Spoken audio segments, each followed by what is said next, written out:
This video will demonstrate how to get up and running inside 15 minutes on the bench with your multi-panel starter kit and be well on the way to making your own great looking mimic panels like this, where you can press a button and have your layout operate the points and semaphores, gates or barriers using only a single cable.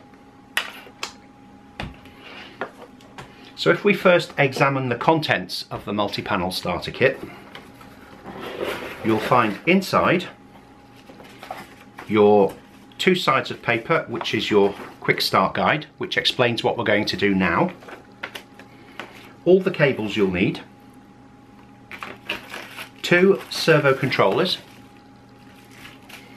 a servo controller pop-on switch assembly, and a pre-configured multi-panel with the test panel already assembled.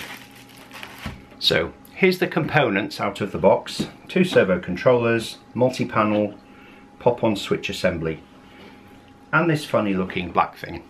More on that in a few minutes. The multi-panel is pre-assembled, so you can see the test panel has already been fitted to the top. All we need to do is supply it with 12 volts DC power. Now the most important thing to know about the power here is it must be a regulated supply at 12 volts. Each of the servo controllers will require 2 amps minimum, so that's 4 amps for this starter kit. The multi-panel itself pulls almost nothing. So before I start, what I'm going to do is I'm going to start the timer here so you can see just how long this takes. Let's zoom in a little.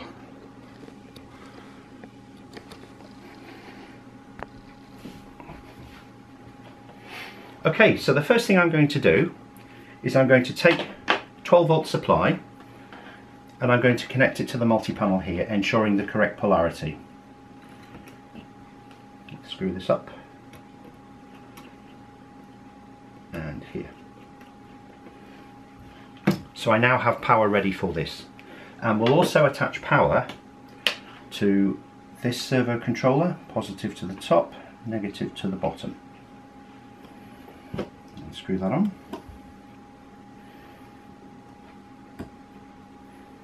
And the same with this. And we'll duplicate that with this, pos to the top.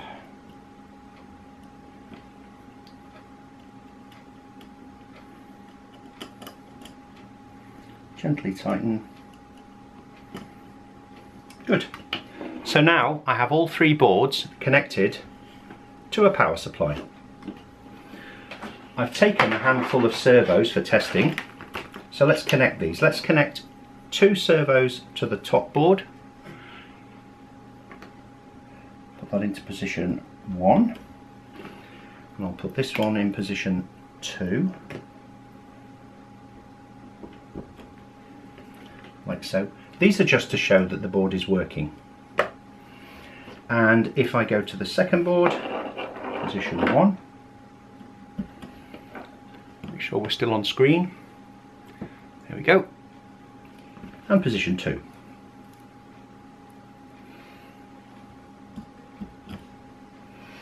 So, there we go. Let's apply some power and see what happens. Okay.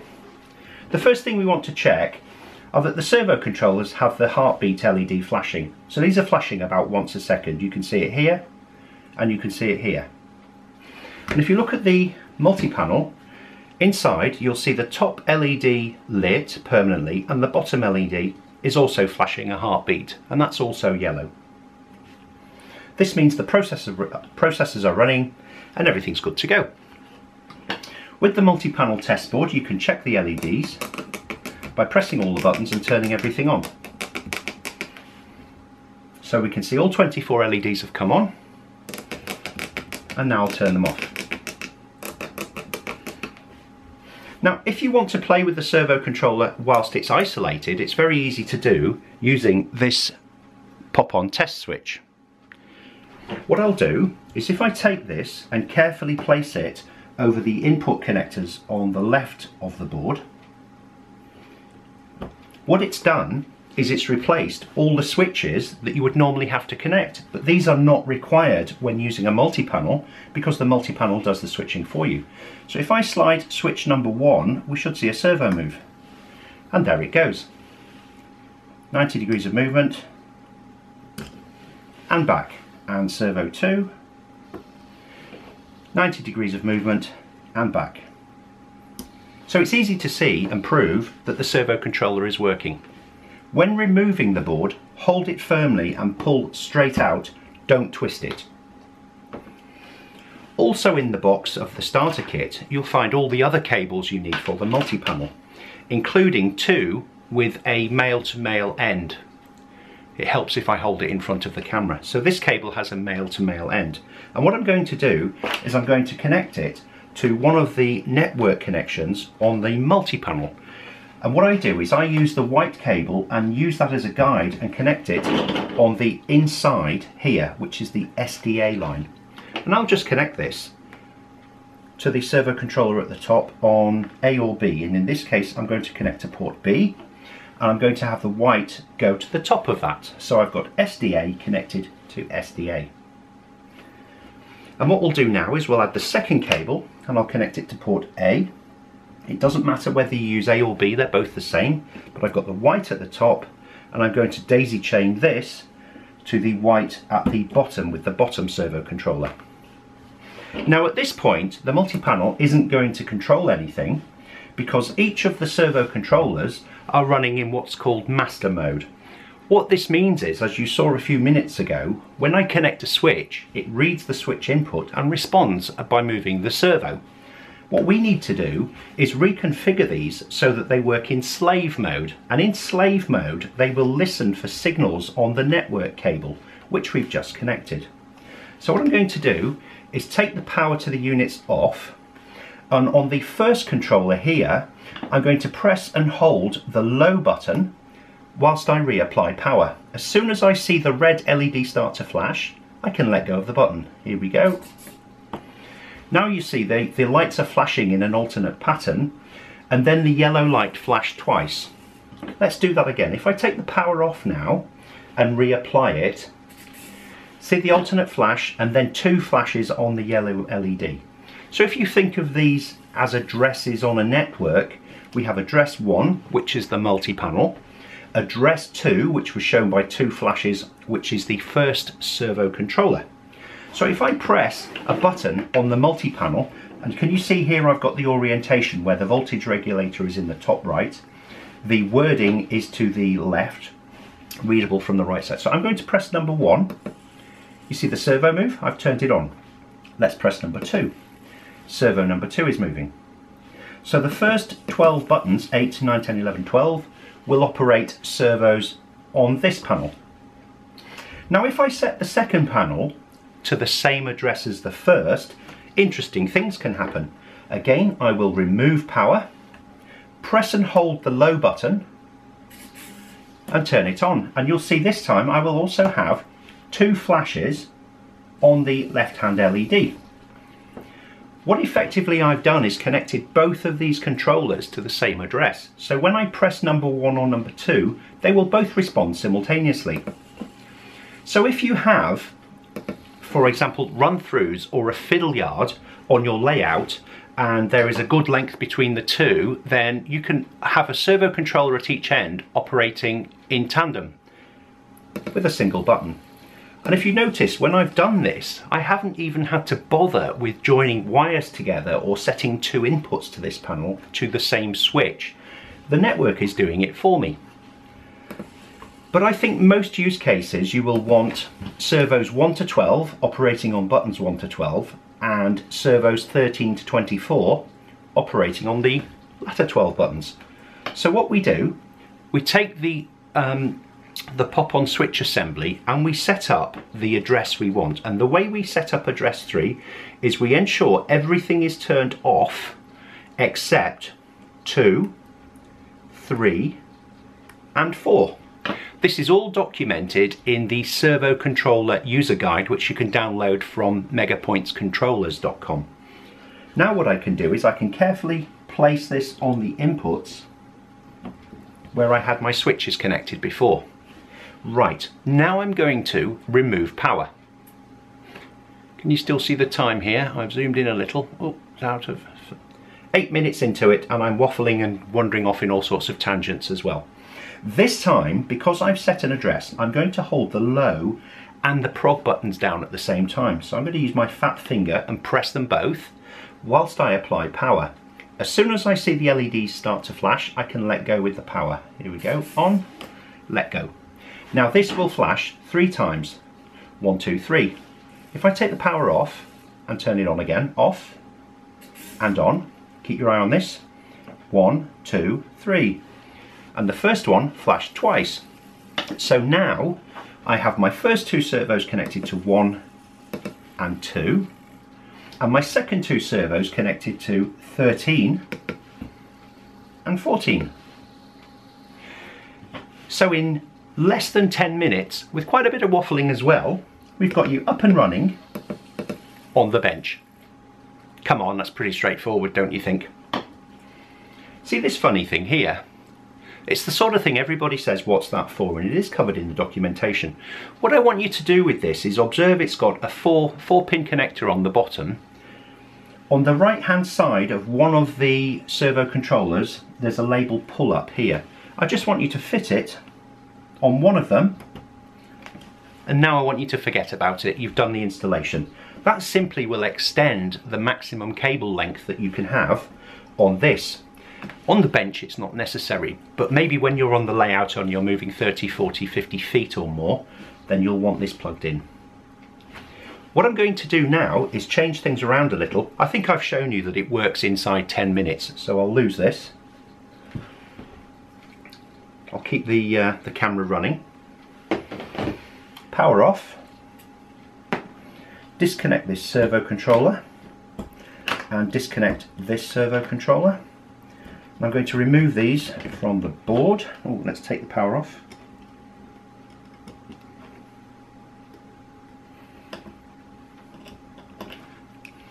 There we go, I've released these. And I'm going to bring in what I use to demonstrate at exhibitions. So if you see me at an exhibition, you'll recognise these. These are my servo controller demonstration boards. And the reason I brought these in is it's just easy to see 24 servos.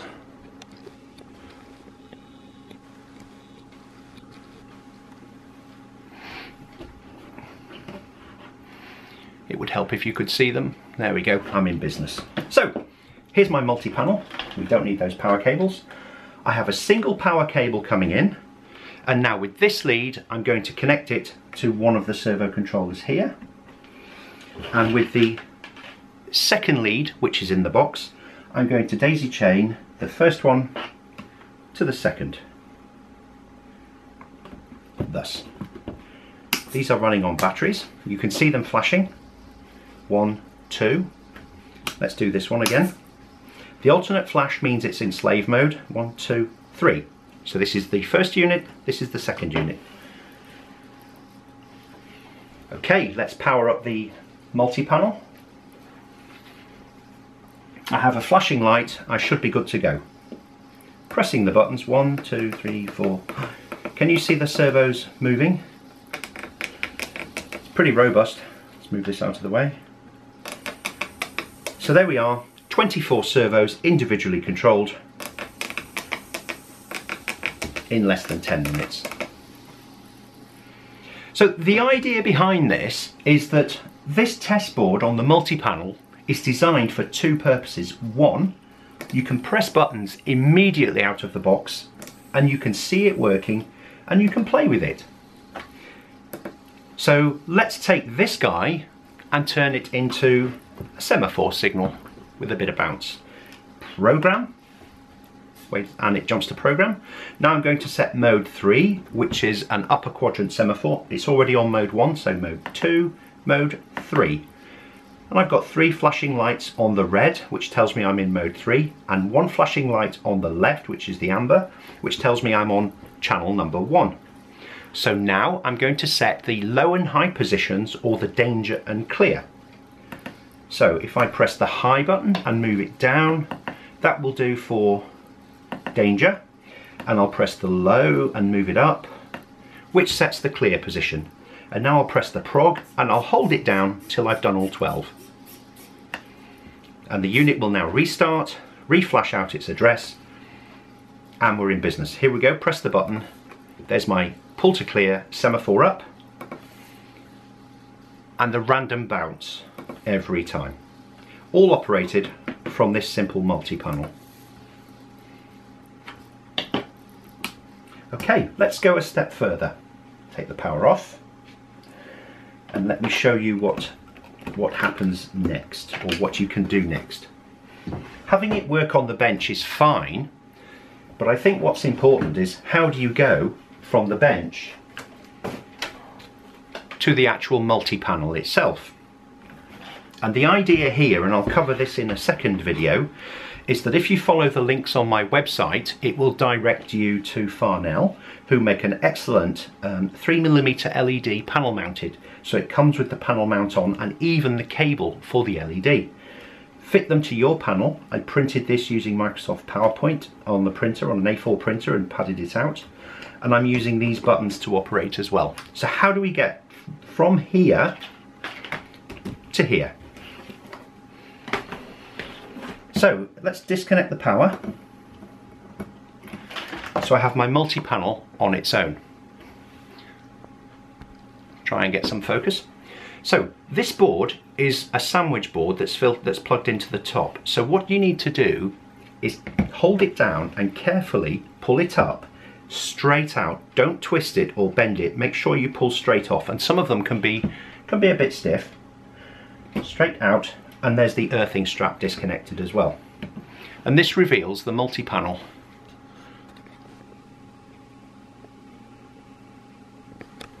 I couldn't have managed it to be out of focus anymore if I'd tried. Ah, there we go. So here is your multi-panel. Let's have a quick tour of the multi-panel. In the starter kit box, you found a bunch of cables. All along the top, it says LED, and there are 24 connectors here. And all along the bottom, it says switch, and there are 24 connectors here. So you take your cable from the starter kit, and if you plug it in on the switch, 1, 2, and 3, the cable will now connect to switches 1, 2, and 3. And if you connect the cable to the top, LED 1, 2, and 3, this will allow you to turn on LEDs 1, 2, and 3 in your panel. It really is as simple as that. While we're here, I'll just show you some of the other features of the multi-panel. There are 2 buttons on the multi-panel. One sets master and slave mode on the panel, so it's possible to connect as many multi-panels as you like around your layout, and you can have them all cooperatively share control. So when you press a button on one panel, the lights on all the other panels will be instantly updated. The second button sets a sub-panel feature. So let's say you have a master panel with 100 sets of points or semaphores on it. Then if you wanted to build a second panel but only control points 48 to the next 24, then you can set the sub-panel feature and share control just of a middle portion of it. And that's up to you how you can control that, but you'll find it documented in the multi-panel guide. Here there are 4 connectors, and these are power connectors. The center is live and the outer ones are all grounds. And we use one of those to connect the fly lead here on the test panel so that you get an earth. Doesn't matter which one you use, but just pick one of the outer ones. There are 2 MegaPoints connector panels here so that you can daisy chain it in and out, and it doesn't matter which way you use.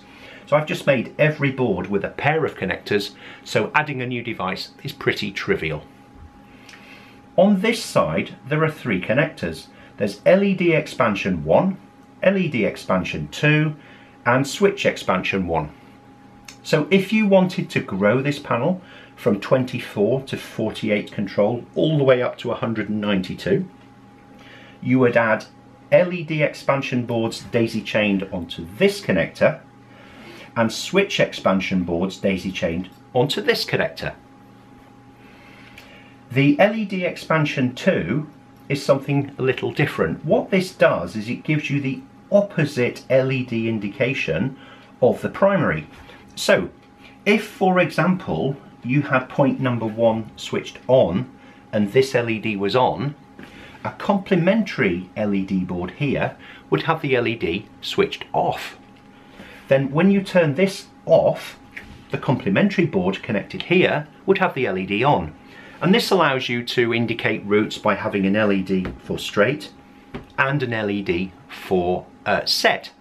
Or even you could use a bicolor LED with different colors to indicate different paths. And that's what I've done on this board. So for some of the connectors or some of the points, I have an LED in the center which is connected to the complementary bus. And if I change it, you can see now I'm setting the 2 outer ones and the inner one has gone off. So I have 2 LEDs effectively connected to the same output. Okay, there you go. Hope I didn't waffle on too long. Have a lovely day and thanks for watching.